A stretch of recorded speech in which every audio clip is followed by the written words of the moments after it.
Hello everyone, this is Rifna Iqbal. Today we are going to talk about priority. ഇത് നമ്മുടെ first എപ്പിസോഡാണ് പോഡ്കാസ്റ്റിൻ്റെ and ഇതൊരു response video ആണ്. ഇൻസ്റ്റയിൽ ഞാനൊരു അനോണിമസ് ലിങ്ക് ഇട്ടിട്ടുണ്ടായിരുന്നു. എന്തെങ്കിലും എക്സ്പീരിയൻസോ ടോപ്പിക്കോ ഒക്കെ ഷെയർ ചെയ്യുകയാണെന്നുണ്ടെങ്കിൽ അതിനെ റെസ്പോണ്ട് ചെയ്തുകൊണ്ട് ഒരു പോസ്റ്റ് ഇടാം എന്ന് പറഞ്ഞിട്ട്. ആൻഡ് ഫസ്റ്റ് കിട്ടിയ മെസ്സേജ് തന്നെ പ്രയോറിറ്റിനെ കുറിച്ചായിരുന്നു. ആൻഡ് പിന്നീട് വന്ന മെസ്സേജസ് ഒക്കെ ഏകദേശം ഇൻ്റർ കണക്റ്റഡ് തന്നെയായിരുന്നു. ആൻഡ് ഓൾറെഡി ഒരു പ്രയോറിറ്റിനെ കുറിച്ചിട്ടൊരു പോസ്റ്റ് എഴുതുന്നുണ്ടായിരുന്നു. ബട്ട് എല്ലാം കൂടി വായിച്ചപ്പോൾ ഐ തോട്ട് എന്നും എഴുതല്ലേ, ഒന്ന് സംസാരിക്കാമെന്ന് വിചാരിച്ചു. കേൾക്കാൻ ഇഷ്ടപ്പെടുന്നവരുണ്ടാകും, കാണാൻ ഇഷ്ടപ്പെടുന്നവരുണ്ടാകും. എന്തായാലും രണ്ട് വേർഷൻസും അവൈലബിൾ ആണ്. സ്പോട്ടിഫൈയിലും യൂട്യൂബിൽ ഫുൾ വീഡിയോ ഉണ്ട്. So do watch it and share your comments, suggestions, everything. Okay, then talking about priority. ഇതെൻ്റെ പേഴ്സണൽ ഒപ്പീനിയൻ ആണ്, personal thoughts, personal view points ആണ്. Nothing factual theoretical. എനിക്ക് എൻ്റെ എക്സ്പീരിയൻസിൽ നിന്ന് I just share what I feel like. Okay, and you can just agree or not, your choice. പിന്നെ എൻ്റെ ഒരു അഭിപ്രായത്തിൽ പറയുകയാണെങ്കിൽ പ്രയോറിറ്റിക്ക് ഒരുപാട് വേർഷൻസ് ഉണ്ട്. It has got many meanings. Perspectives എന്നൊക്കെ പറയും. എൻ്റെ ഒരുവിധം പോസ്റ്റുകളൊക്കെ ഇൻ്റർ കണക്റ്റഡ് തന്നെയാണ്. Like perspectives, ignorance, acceptance, priority ഒക്കെ പറഞ്ഞിട്ടുള്ള. സോ ഒരുപാട് കാര്യങ്ങൾ മേ ബി ഓവർ തിങ്കിങ് ഒരു റീസൺ ആകാം. ഒരു കാര്യം തന്നെ ഒരുപാട് വേർഷനിൽ ചിന്തിക്കുന്നത് കൊണ്ടായിരിക്കും മേ ബി ഞാൻ എവിടെയും സംസാരിക്കുന്നത് ചിലപ്പോൾ അങ്ങനെ തന്നെ ആയിരിക്കും. എൻ്റെ ഒരു രീതിക്ക് ഞാനിപ്പം ലൈക്ക് രണ്ട് തരമായിട്ട് ഡിവൈഡ് ചെയ്യാനാണ് എനിക്ക് തോന്നുന്നത്. കാരണം കിട്ടിയ മെസ്സേജ് ഇങ്ങനെയായിരുന്നു. നമ്മൾ പ്രയോറിറ്റൈസ് ചെയ്തിരുന്ന ഒരാൾ, നമ്മൾ നല്ലോണം വാല്യൂ ചെയ്തിരുന്ന ഒരാൾ തിരിച്ച് അവർക്ക് നമ്മളോട് ആ ഫീലിംഗ് അല്ല എന്ന് അറിയുന്ന ആ ഒരു മൊമെൻറ്റ് ഭയങ്കര ഹാർട്ട് ബ്രേക്കിംഗ് ആണെന്ന് പറയുന്ന ഒരു മെസ്സേജ് ആയിരുന്നു നമുക്ക് ഫസ്റ്റ് ഉണ്ടായിരുന്നത്. And I do agree. Okay, and ആ ഒരു പോസ്റ്റ് വെച്ചിട്ട്, ആ ഒരു മെസ്സേജ് വെച്ചിട്ടാണ് ഞാൻ ഇങ്ങനെ രണ്ടായിട്ട് ഡിവൈഡ് ചെയ്യുക എന്ന് പറഞ്ഞത്. വൺ ഈസ് ഒരു സെറ്റ് ഓഫ് പീപ്പിൾ, അതായത് ഇങ്ങനെ റിയലൈസ് ചെയ്ത് ആ ഒരു ഹാർട്ട് ബ്രേക്കിംഗ് മൊമെൻറ്റ് അനുഭവിക്കുന്ന ഒരു കൂട്ടം ജനങ്ങൾ. അതിലിപ്പോൾ ഈ കേട്ടുകൊണ്ടിരിക്കുന്ന ആൾക്കാരും പെടും. Okay, and the other side എന്താണെന്ന് വെച്ചാൽ, ഈ നമ്മൾ എക്സ്പെക്റ്റ് ചെയ്യുന്ന ആളുണ്ടല്ലോ, അതായത് പ്രയോറിറ്റി തരുന്നില്ല എന്ന് പറയുന്ന ഒരാൾ അപ്പുറത്തുണ്ടാവില്ല എന്തായാലും. സോ അവരെ കുറിച്ചിട്ടാണ് വേറൊരു ടൈപ്പായിട്ട് ഞാൻ പറയുന്നത്. ഓക്കെ, ആൻഡ് ഫസ്റ്റിൽ ഈ ടൈപ്പ് എനെ കുറിച്ച് സംസാരിക്കുകയാണെന്നുണ്ടെങ്കിൽ, നമുക്കിപ്പം എന്തായാലും അങ്ങനെ ഒരു ഫീലിംഗ് നമ്മൾ റിയലൈസ് ചെയ്യുമ്പം ബേസിക്കലി നമ്മളെ തന്നെ എക്സാമിൻ ചെയ്യാനായിരിക്കും ആദ്യം തന്നെ നോക്കുക. And one of the worst കണ്ടീഷനാണത്. ലൈക്ക് നമ്മൾ ആദ്യം തന്നെ എങ്ങനെ ആയിരിക്കും, എന്താ ഇപ്പം ഞാൻ ചെയ്തത്, എന്താ ഇതിന് മാത്രം ഇപ്പം ഉണ്ടായ, and why all of a sudden, ഇതുവരെ നല്ലപോലെ പോവുമായിരുന്നല്ലോ. ആൻഡ് ഇതിന് ലൈക്ക് ചിലപ്പോൾ നമുക്ക് ഇങ്ങനെയും തോന്നും, അവരിങ്ങനെയൊക്കെ റിയാക്ട് ചെയ്യുമോ, അവരിങ്ങനെയൊക്കെ ചിന്തിക്കുമോ. ആൻഡ് നമ്മൾ ചിന്തിക്കാത്തതായിരിക്കും ചിലപ്പോൾ അവർ പറഞ്ഞിട്ടുണ്ടാകാം. ആൻഡ് ഒരിക്കലും നമ്മൾ എക്സ്പെക്റ്റ് ചെയ്യാത്ത രീതിയിൽ ഒരു കാര്യം കൊണ്ടുപോയി, ആൻഡ് അതിനൊരിക്കലും മേക്കപ്പ് ചെയ്യാൻ പറ്റാത്ത രീതിയിൽ അവർ തിരിച്ച് റെസ്പോണ്ട് ചെയ്യുക, റിയാക്ട് ചെയ്യുക. അവർ മേ ബി അവരുടെ വാക്കുകളോ പ്രവർത്തികളോ അങ്ങനെ എന്തെങ്കിലുമൊക്കെ ആയിരിക്കും.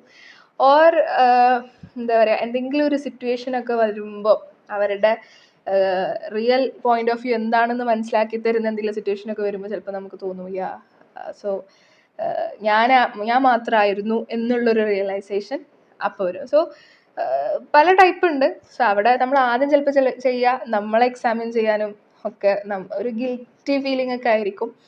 And it takes time. എൻ്റെ ഒരു ഒപ്പീനിയനിൽ പറയുകയാണെങ്കിൽ, ഈ പറഞ്ഞ എന്താ പറയുക, ആദ്യം തന്നെ നമുക്കിപ്പോൾ ചിലപ്പോൾ നമ്മൾ പോസിറ്റീവ് ആകണം, പോസിറ്റീവ് മൈൻഡിൽ വരണം. And they just leave them, let them go. Even ഞാൻ എൻ്റെ പോസ്റ്റിൽ പറഞ്ഞിട്ടുണ്ട്, ഞാൻ പറഞ്ഞുതരാം. They don't deserve you, just leave them. ഈ ലെറ്റ് ദം ഗോ എന്നൊക്കെ പറയുന്നത് പെട്ടെന്ന് ഉണ്ടാകുന്നൊരു സാധനമൊന്നുമല്ല. It takes time and it's a long process. നമ്മൾ ഒരു പെയിൻ അനുഭവിക്കുന്നതും ആൻഡ് അത് നമുക്ക് മനസ്സിലായി അക്സെപ്റ്റ് ചെയ്ത് അവസാനം അതിൽ നിന്ന് ഹീലായി വരുന്നതും, അതിൽ നിന്ന് നമ്മൾ എന്താ പറയുക, അതിന് വേറൊരു രീതിയിൽ എന്തായാലും നമ്മൾ മറക്കൊന്നുമില്ല. പക്ഷേ ആ ഒരു കാര്യത്തിന് നമ്മൾ വേറൊരു രീതിക്ക്, ഇതല്ലാതെ വേറൊരു രീതിക്ക് കണ്ട് മനസ്സിലാക്കി അതിനെ അവിടെ ഒരു മാറ്റി വെച്ചിട്ട് മൂവ് ഓൺ ചെയ്യാൻ പറ്റുന്ന ഒരു രീതിയിലെത്താൻ, ആ ഒരു കണ്ടീഷനിലെത്താൻ may be it takes a long time. Okay, അത് ഓരോരുത്തർക്ക് ഓരോ പോലെ ആയിരിക്കും. എന്തായാലും അവിടെ ഈ ഗിൽറ്റി ഫീലിംഗ് ശരിക്കും അതിൻ്റെ ആവശ്യമില്ല. കാരണം നമ്മുടെ തെറ്റുമല്ല ആൻഡ് അവരുടെ തെറ്റുമല്ല എന്നാണ് ഞാൻ ഈ അടുത്ത പാർട്ട് ബിയിൽ പറയാൻ പോകുന്നത്. ലൈക്ക് ഈ ടൈപ്പ് ബിയിൽ ഈ പറയുന്ന ആൾക്കാരുണ്ടാവല്ലോ, ലൈക്ക് നമ്മൾ കൊടുത്തിട്ട് എന്താണ് അവർ അങ്ങനെ കാണാത്ത, അവരെന്താ അങ്ങനെ ചെയ്യാത്ത, അവരെന്തിനാ നമ്മളോട് അങ്ങനെ ചെയ്യുന്നത്, അങ്ങനെ അവരെന്തിനാ എന്ന് നമ്മൾ ചിന്തിക്കുന്നത് പോലെ നമ്മളെ വേറൊരാൾ വേറൊരു സൈഡിൽ അങ്ങനെ ചിന്തിക്കുന്നുണ്ടെങ്കിലോ, ലൈക്ക് ഇപ്പോൾ ഫോർ എക്സാമ്പിൾ എൻ്റെ കേസ് പറയുകയാണെങ്കിൽ ഞാനിപ്പോൾ ഞാൻ പ്രയോറിറ്റി കൊടുക്കുന്ന ആൾ എനിക്ക് പ്രയോറിറ്റി തരുന്നില്ല എന്ന് ഞാൻ പറയുമ്പോൾ അപ്പുറത്തൊരു സൈഡിൽ ഞാൻ അറിയാത്തൊരു രീതിയിൽ അവളെന്താ അങ്ങനെ ചെയ്തത്, അവളെന്താ അങ്ങനെ പ്രയോറിറ്റി, അങ്ങനെ ഞാൻ ഇത്രയും ചെയ്തത് പക്ഷെ ആ ഒരു വാല്യൂ എന്താ അവൾ എനിക്ക് തിരിച്ചറിയാത്തതെന്ന് പറഞ്ഞിട്ട് എന്നെ കുറിച്ചിട്ട് അങ്ങനെ ചിന്തിക്കുന്ന ഒരാളുണ്ടെങ്കിലോ.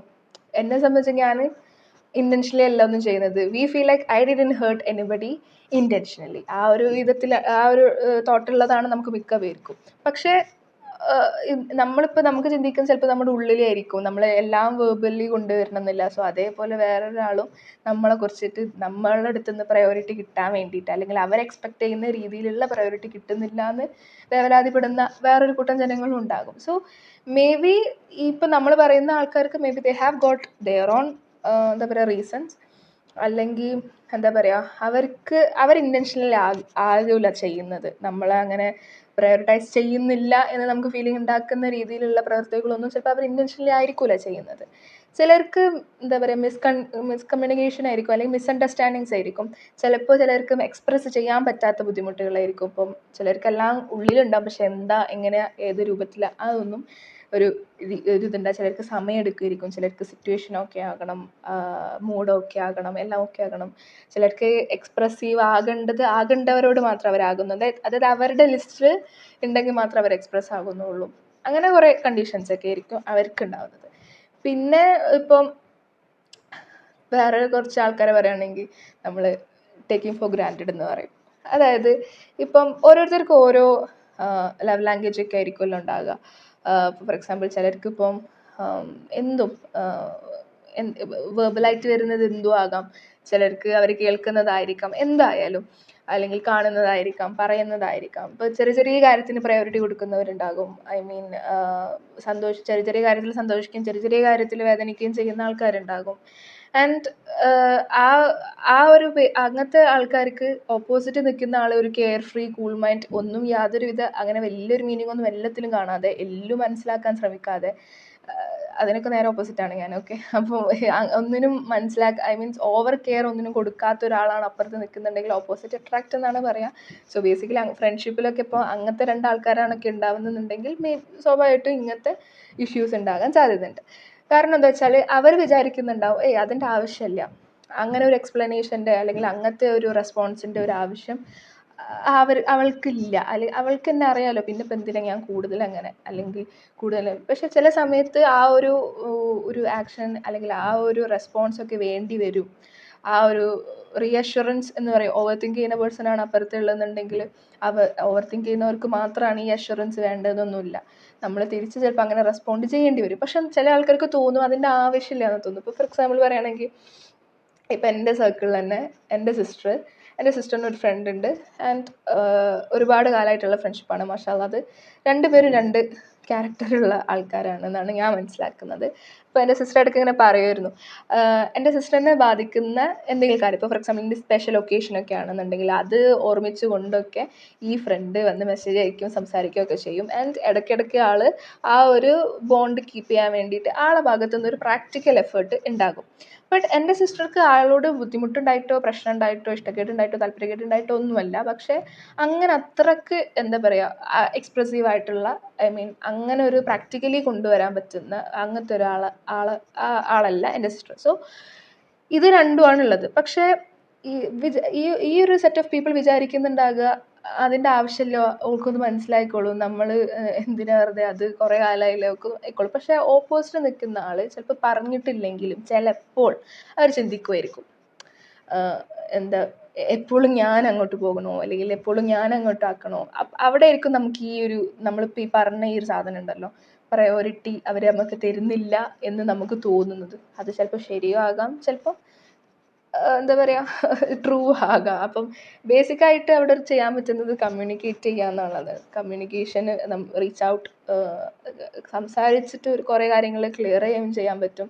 അതേ സെയിം ടൈം വേറെ കുറേ കാര്യങ്ങൾ അറിയാനും പറ്റും. ലൈക്ക് ഓപ്പോസിറ്റ് ഇപ്പോൾ ഇങ്ങനെ പറഞ്ഞല്ലോ, ഓരോരുത്തരും ഓരോ പേഴ്സ്പെക്റ്റീവും, ഓരോരുത്തരും ഓരോ, ഇപ്പോൾ ഞാൻ ഈ പറയുന്ന കാര്യങ്ങൾ 2-3 കൊല്ലം കഴിഞ്ഞിട്ട് ഞാൻ ഈ ഒരു വിഷയത്തെക്കുറിച്ച് ചിന്തിക്കുമ്പോൾ എനിക്ക് ഇതിൻ്റെ വേറൊരു വേർഷൻ ആയിരിക്കും വരിക. വർഷങ്ങൾ കഴിയുമ്പോൾ ഒരു കാര്യത്തിൻ്റെ അതിൻ്റെ വേറെ, അത് എൻ്റെ റീസെൻറ്റ് പോസ്റ്റിൽ ഞാൻ അതിനാണ് സംസാരിച്ചിട്ടുണ്ടെങ്കിൽ ആ ഒരു ബെറ്റർ വേർഷൻസ് വരും. ഒരു കാര്യത്തിനെ കുറിച്ചിട്ട് എന്നും നമ്മൾ ഒരേ തോട്ടിൽ നിൽക്കുന്നത് നല്ലതല്ലല്ലോ. ഐ മീൻ അതല്ലല്ലോ, നമ്മൾ ചേഞ്ച് ആകണം. ആൻഡ് അത് ഇപ്പോൾ അന്ന് ഞാൻ ഇതിനെ കുറിച്ചിട്ട് ചിന്തിക്കുമ്പോൾ മേ ബി വേറൊരു രീതിക്ക് ആയിരിക്കും ഉണ്ടാകുക, അല്ലെങ്കിൽ വേറൊരു വേർഷനിലായിരിക്കും ഉണ്ടാകുക. സോ ബെറ്റർ നമ്മൾ കമ്മ്യൂണിക്കേറ്റ് ചെയ്യുക എന്നുള്ളതാണ് ഓപ്ഷന്. പിന്നെ ഇപ്പം ചിലർ പറയും നമ്മൾ പോസിറ്റീവ് ആകണം, മോട്ടിവേറ്റഡ് ആകണം. കാരണം നമ്മളിത് റിയലൈസ് ചെയ്യുമ്പോൾ നമ്മൾ ലിറ്ററലി ചെയ്യുക, റീപ്ലേ ചെയ്യുക. നമ്മളിങ്ങനെ അവരായിട്ട് ആ ഒരാളായിട്ടുള്ള എല്ലാ മൊമെൻറ്റ്സും നമ്മൾ റീപ്ലേ ചെയ്യും. നമ്മൾ ഓക്കെ, നമുക്ക് എന്താ പറയുക, മേ ബി ഇതൊക്കെ ഒരു ഒരു ലെസൺ പോലെയൊക്കെ ആയിരിക്കും. അതായത് ഇപ്പം കുറച്ച് കാര്യങ്ങൾ ഇപ്പം നമുക്കിങ്ങനെ അഗ്രി ചെയ്യാൻ തോന്നുന്നുണ്ടല്ലോ ഈ ഒരു സാധനം. ഇപ്പം ആ പോസ്റ്റിനോട് അഗ്രി ചെയ്യാൻ തോന്നുന്നുണ്ടല്ലോ എനിക്ക്. അപ്പം എന്നെ കേട്ടുകൊണ്ടിരിക്കുന്നവർക്കും അതിന് എൻ്റെ ഈ ഫസ്റ്റ് മിനിറ്റ്സിൽ ഞാൻ പറഞ്ഞ കാര്യങ്ങൾ കേട്ടപ്പോൾ അഗ്രി ചെയ്ത് കുറച്ച് പേരുണ്ടാവുമല്ലോ. അവർക്ക് ബേസിക്കലി അത് എഗ്രി ചെയ്യാൻ തോന്നുന്നത് എന്തുകൊണ്ടാണ്?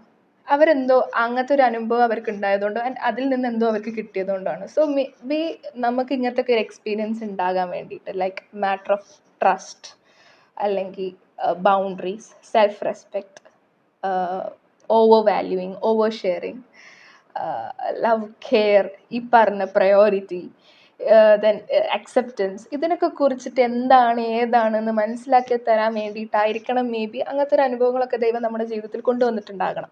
ഓക്കെ. ആൻഡ് മേ ബി അത് ഇപ്പോൾ ഫോർ എക്സാമ്പിൾ ഇപ്പോൾ ഒരു ഫ്രണ്ട്ഷിപ്പിലാണ് നമുക്ക് അങ്ങനത്തെ ഒരു പ്രശ്നം ഉണ്ടായിട്ടുള്ളതെന്ന് വെച്ചിട്ട് പിന്നീട് അതിന് ശേഷം ഉണ്ടാകുന്ന ഫ്രണ്ട്ഷിപ്സിൽ നമ്മളത് എന്തായാലും നമുക്കത് ഇമ്പാക്റ്റ് ചെയ്യും. ലൈക്ക് നമ്മളത് നോക്കും. സോ അത് ബേസിക്കലി ഒരു ലെസൺ ആയിട്ടാണ് പോകുന്നത്. സോ ഒന്നെങ്കിൽ നമുക്ക് ഇങ്ങനത്തെ ഈ കാര്യങ്ങളൊക്കെ ആ ഒരു ഫ്യൂച്ചറിനേക്കായിട്ട് അങ്ങനെയും കാണാം. അല്ലെങ്കിൽ ഇപ്പം നേരത്തെ പറഞ്ഞ മാതിരി പോസിറ്റീവ് തോട്ട്സ്, പോസിറ്റീവ് മൈൻഡ്സ് ഒക്കെ പറയുന്നത് ഒരു മോട്ടിവേറ്റഡ് ആകുക, നമ്മൾ ഓവർ ഇങ്ങനെ അതിൽ തന്നെ ഇങ്ങനെ ഫോക്കസ് ചെയ്യാതെ നിൽക്കുക എന്നൊക്കെ പറയുമ്പം പറയാൻ സുഖമാണ്, ബട്ട് ഇറ്റ് ടേക്സ് ടൈം. ഇപ്പം ഞാൻ പറഞ്ഞല്ലോ പല വേർഷൻസ് ആണുള്ളതെന്ന്. ഇപ്പോൾ ഗൂഗിളിലൊന്ന് വെറുതെ സൈക്കോളജി ഓഫ് പ്രയോറിറ്റി എന്ന് വെറുതെ സെർച്ച് ചെയ്താൽ മതി, ഇഷ്ടംപോലെ ആർട്ടിക്കിൾസ് കിട്ടും. അതിലൊരു ലിങ്ക്ഡിൻ പേജ് എന്താ കാണാൻ പറ്റും. ഒരു ഡോക്ടറാണ് ആൾ, but I don't remember his name, sorry. അതിലാൾ പറയുന്നത് എങ്ങനെയാണ്, motivation is something a symptom and not a solution for human beings എന്നുള്ളത്. And I agree. അതുകൊണ്ടാണ് ഇവിടെ ഷെയർ ചെയ്യുന്നത്. നമുക്കിപ്പോൾ കുറേ മോട്ടിവേഷൻ കിട്ടിയെന്ന് വിചാരിച്ചിട്ട് അതിനെ കൊണ്ട് അതൊന്നും നമ്മൾ നമ്മുടെ ലൈഫിൽ എടുക്കുന്നില്ല എന്നുണ്ടെങ്കിൽ അതിൽ കാര്യമില്ല. മോട്ടിവേഷൻ ഓക്കെ, നമുക്ക് അതൊരു ടൂളാക്കി മാറ്റാം. പക്ഷേ അതിൽ വർക്ക് ചെയ്താൽ മാത്രമേ അതിൽ ഒരു ബെനിഫിറ്റ് വരുന്നുള്ളൂ, വേർത്തി ആകുന്നുള്ളൂ. അല്ലാതെ കുറേ മോട്ടിവേഷൻ കിട്ടി എന്നിട്ട് എന്താ ചെയ്യുന്നത്? അതിന് വർക്ക് ചെയ്യണ്ടേ, അത് മനസ്സിലാക്കിയിട്ട് അതിന് മൂവ് ഓൺ ചെയ്യണ്ടേ, എന്നാലേ കാര്യമുള്ളൂ. സോ ഈ പറഞ്ഞ ഈ ഒരു പോസിറ്റീവ് തിങ്കിങ്, മൈൻഡ് ഹീൽ, ഈ സംഭവങ്ങളൊക്കെ ഇറ്റ് ടേക്സ് ടൈം. സോ അതിൽ തന്നെ അങ്ങനെ ട്രിഗർ ഇപ്പം ഞാൻ പറയുന്നതും എനിക്കുണ്ടായിരുന്ന എക്സ്പീരിയൻസ് ഉള്ള സമയത്തൊന്നും ചിലപ്പോൾ ഞാൻ ഇത് പറയില്ല. ബട്ട് ഇപ്പം ഞാനത് പറയുന്നുണ്ടെങ്കിൽ it was A long process. Okay. പിന്നെ ഇപ്പം വേറെ വന്ന പോസ്റ്റുകളൊക്കെ ഇൻ്റർ കണക്റ്റഡ് ആണെന്ന് ഞാൻ പറഞ്ഞല്ലോ. അതിലൊന്നും ഇങ്ങനെയായിരുന്നു ഫ്രണ്ട്ഷിപ്പിനെ കുറിച്ചിട്ട് പറയുന്നത്. സോ എൻ്റെ ഒരു ആൻഡ് അതിന് ലൈക്ക് ചെയ്ത ഒരുപാട് പേരുണ്ടായിരുന്നു. ആ ഒരു ഇപ്പോഴത്തെ ഞാൻ നേരത്തെ പറഞ്ഞ മാതിരി ഇപ്പോഴത്തെ എൻ്റെ പെർസ്പെക്റ്റീവിൽ പറയുകയാണെങ്കിൽ ഈ ഫ്രണ്ട്സ് അല്ലെങ്കിൽ ആരും ആവട്ടെ, നമ്മൾ ജീവിതത്തിൽ മീറ്റ് ചെയ്യുന്ന ആരും ആവട്ടെ, they are like co travellers, co passengers. ഇപ്പം നമ്മൾ ഈ വില്യം ഷേക്സ്പിയറിനൊക്കെ തിയറിയിലൊക്കെ വന്ന് പറയുകയാണെങ്കിൽ ഈ world is like a role play. ഓരോരുത്തർ അവരുടെ ക്യാരക്ടർ പ്ലേ ചെയ്യാണ്, ആൻഡ് അവർ വരും പോകും, അവരുടെ റോൾ അവർ പ്ലേ ചെയ്യുമെന്ന് പറഞ്ഞിട്ട് ലിറ്ററലി അത് തന്നെയാണ് സംഭവിക്കുന്നതെന്ന് തോന്നുന്നു ചില സമയത്ത്. കാരണം ഒരു റീസൺ കൊണ്ടാണ് അവർ നമ്മുടെ ലൈഫിൽ വന്നത്. അപ്പം അതിപ്പോൾ ആരും ആകാം, ഫ്രണ്ട്സിൻ്റെ ആകണമെന്നൊന്നുമില്ല, നമ്മുടെ ടീച്ചേഴ്സ് ആകാം, നമ്മൾ പുറത്തുനിന്ന് മീറ്റ് ചെയ്യുന്നവരാകാം, ഒരിക്കലും നമ്മൾ പ്രതീക്ഷിക്കാത്ത രീതിയിൽ നല്ലൊരു അറ്റാച്ച്മെൻറ്റ് തോന്നിയ ഒരു വ്യക്തിയാകാം, ആരും ആയിക്കോട്ടെ. പക്ഷേ ഒരു പെർട്ടിക്കുലർ പോയിന്റ് ഓഫ് അല്ലെങ്കിൽ ഒരു ടൈമിൽ അവർ ഇപ്പോൾ നമ്മളെ കൂടെ അവരില്ലെങ്കിൽ, ബട്ട് ചിലത് നല്ല രീതിയിൽ അങ്ങനെ കമ്മ്യൂണിക്കേഷൻ അങ്ങനെ കുറഞ്ഞു പോയതായിരിക്കും, ചിലത് എന്തെങ്കിലുമൊക്കെ ഒരു ഇഷ്യൂ ഉണ്ടായിട്ട് പോയതായിരിക്കും. പക്ഷേ എന്നിരുന്നാലും ആ ഒരു പോയിന്റിനെ കുറിച്ചിട്ട്, ആ ഒരു പീരീഡ് ഓഫ് ടൈമിനെ കുറിച്ച് ചിന്തിക്കുമ്പോൾ, ആ ഒരു പാസ്റ്റിനെ കുറിച്ച് ചിന്തിക്കുമ്പോൾ അവരാണ് ശരിക്കും ആ പാസ്റ്റ് നമുക്ക് ഉണ്ടാക്കി തന്നത്. ഇപ്പം എനിക്കൊരു ഫ്രണ്ട് ഉണ്ട്, and she too says that, and she give me a point that ആ ഒരു പാസ്റ്റിനെ കുറിച്ചിട്ട് സംസാരിക്കുമ്പം ബേസിക്കലി അവരാണ് ശരിക്കും ആ മെമ്മറിയിൽ വരുന്നത്. സോ അതിനെ ഡിനോട്ട് ചെയ്യുന്ന ആ ഒരു പീരീഡ്, നമ്മുടെ ആ ഒരു ലൈഫ് ഫേസിനെ ഡിനോട്ട് ചെയ്യുന്നത് അവരാണ്. സോ അങ്ങനെ നമ്മുടെ ലൈഫിൻ്റെ ഓരോ ഫേസിലും ചിലപ്പോൾ അങ്ങനെ ഒരുപാട് ആൾക്കാർ വരും പോകും. വരുന്നത് ചിലപ്പോൾ റീസൺ കൊണ്ടായിരിക്കും, ആൻഡ് പോകുന്നതും ചിലപ്പോൾ ഒരു ലെസൺ, നേരത്തെ പോസ്റ്റിൽ പറഞ്ഞ മാതിരി അങ്ങനെ ആയിരിക്കണം മേ ബി. സോ ഏതൊരാളെയും ലൈക്ക് ഇപ്പോൾ ചിലർ പറയും ബ്ലൈൻഡായിട്ട് ട്രസ്റ്റ് ചെയ്യരുത്, ഓവർ ലവ് ചെയ്യരുത് എന്നൊക്കെ. എന്നെ സംബന്ധിച്ച് അതൊക്കെ ടഫുള്ള കാര്യങ്ങളാണ്. ആൻഡ് അതൊക്കെ എങ്ങനെ ചെയ്യാമെന്നൊന്നും എനിക്കറിയില്ല. ഒരാൾ സ്നേഹിക്കാന്നുണ്ടെങ്കിൽ അയാളെ പരിപൂർണമായിട്ട് സ്നേഹിക്കാനൊക്കെയാണ് നമുക്ക് പറ്റാൻ. ട്രസ്റ്റിങ്ങും അങ്ങനെയൊക്കെ തന്നെയാണ്. അതുകൊണ്ട് ഒരു ലിമിറ്റ് വെക്കണം, ഒരു ബൗണ്ടറി വെക്കണം എന്നൊക്കെ ഇങ്ങനത്തെ ഈ റിയലൈസേഷൻ ഹാർട്ട് ബ്രേക്കിംഗ് സിറ്റുവേഷനിലൊക്കെ നിൽക്കുമ്പോൾ നമുക്ക് തോന്നുന്ന ഒരു കാര്യങ്ങൾ മാത്രമായിട്ടാണ് എനിക്ക് തോന്നുന്നത്. അല്ലാതെ ഈ ലവ്, കെയർ, ട്രസ്റ്റ് ഈ പറഞ്ഞ സാധനത്തിലൊക്കെ ഒരു ബൗണ്ടറി ഉണ്ടെന്ന് ഞാൻ വിശ്വസിക്കുന്നില്ല. And it's something hard. ഒരു ബൗണ്ടറി വെച്ചുകൊണ്ട്, ഒരു കണ്ടീഷൻസ് ഒക്കെ വെച്ചുകൊണ്ട് അതെങ്ങനെ ചെയ്യാൻ പറ്റും എനിക്കറിയില്ല കേട്ടോ. മേ ബി കുറച്ചും കൂടി കഴിയുമ്പോൾ മേ ബി എൻ്റെ ലൈഫ് കുറച്ചല്ലേ ആയിട്ടുള്ളൂ, ഇനി കുറച്ചും കൂടിയാണ് കഴിയുമ്പോൾ മേ ബി മാറിയേക്കും. ബട്ട് അറിയില്ല. ഇങ്ങനത്തെ കാര്യങ്ങളിലൊക്കെ അങ്ങനെ ഒരു ബൗണ്ടറീസ് നമുക്ക് ആ ഒരു പീരീഡ് ഓഫ് ടൈമിൽ മാത്രം, ആ ഒരു ഹാർട്ട് ബ്രേക്കിങ്ങിൽ മാത്രമേ തോന്നുന്ന കാര്യമായിട്ട് എനിക്ക് തോന്നുന്നുള്ളൂ. അതല്ലാത്ത സമയത്ത് നമ്മളിപ്പം നല്ലപോലെ ആ ഒരു ഫ്രണ്ട്ഷിപ്പ് അല്ലെങ്കിൽ നല്ലപോലെ ആ ഒരു റിലേഷൻഷിപ്പ്, ഏത് റിലേഷൻഷിപ്പ് ആയിക്കോട്ടെ, ഫാമിലി പാർട്ട്ണർ ആയിക്കോട്ടെ, ലവർ ആയിക്കോട്ടെ, അല്ലെങ്കിൽ എന്താ പറയുക ഹസ്ബൻഡ് ആൻഡ് വൈഫ്, അല്ലെങ്കിൽ ഫ്രണ്ട്സ് ആയിക്കോട്ടെ, ആരും ആയിക്കോട്ടെ, സിബ്ലിങ്സ് ആയിക്കോട്ടെ, ഏതൊരു റിലേഷൻഷിപ്പ് ആയാലും ആ സമയത്ത് നമ്മൾ നല്ലപോലെ പോകുന്നുണ്ടെങ്കിൽ നമ്മൾ ഈ ബൗണ്ടറിനെ കുറിച്ച് ചിന്തിക്കുമോ? ഇല്ലല്ലോ. We are just living as it is. ഇതൊക്കെ ഉണ്ടാകുമ്പോൾ മാത്രമല്ല നമ്മൾ ഈ ബൗണ്ടറിനെ കുറിച്ച് ചിന്തിക്കുന്നുള്ളൂ. സോ എനിക്കതെന്തോ ഒരു എക്സ്ട്രാക്ട് ഐഡിയ ആയിട്ടൊക്കെ തോന്നുന്നുള്ളൂ. So that's it. പ്രയോറിറ്റിനെ കുറിച്ചിട്ടൊക്കെ പറയാൻ I just feel like sharing all these things. And ഇതുവരെ കേട്ടുകൊണ്ടിരുന്നതിൽ സന്തോഷമുണ്ട്. And just share your comments. You can share your own experience, anything. ഇപ്പോൾ ഇതിൽ ആഡ് ഓൺ ചെയ്യാനാണെന്നുണ്ടെങ്കിൽ, അല്ലെങ്കിൽ വേറെ എന്തെങ്കിലും കാര്യങ്ങൾ പറയാനാണെങ്കിൽ, ഇനി ക്രിറ്റിസൈസ് ചെയ്യാനാണെങ്കിൽ, criticism is nothing negative. Okay, നമുക്ക് തോന്നുന്ന ക്രിറ്റിസിസം വെറും നെഗറ്റീവ് മാത്രമാണെന്ന്. But it's also positive. രണ്ട് രീതിയിൽ നമുക്ക് ക്രിറ്റിസൈസ് ചെയ്യാൻ പറ്റും എന്നുള്ളത് ഒരു കാര്യമുള്ളൂ. So anything you can share in the comment section. And also ഇനി എന്തെങ്കിലും ടോപ്പിക്ക് കാര്യങ്ങൾ പറയണമെന്നുണ്ടെങ്കിൽ, സജഷൻസ് ഒക്കെ ഉണ്ടെങ്കിൽ അതും ഷെയർ ചെയ്യാം. ഇനിയിപ്പോൾ അനോണിമസ്ലേ പറയാൻ പറ്റുള്ളൂ എന്നുണ്ടെങ്കിൽ ലിങ്ക് ത്രൂ ഷെയർ ചെയ്യാം. Anyways, stay tuned for more videos, and also for more audios. Do listen them, and thank you.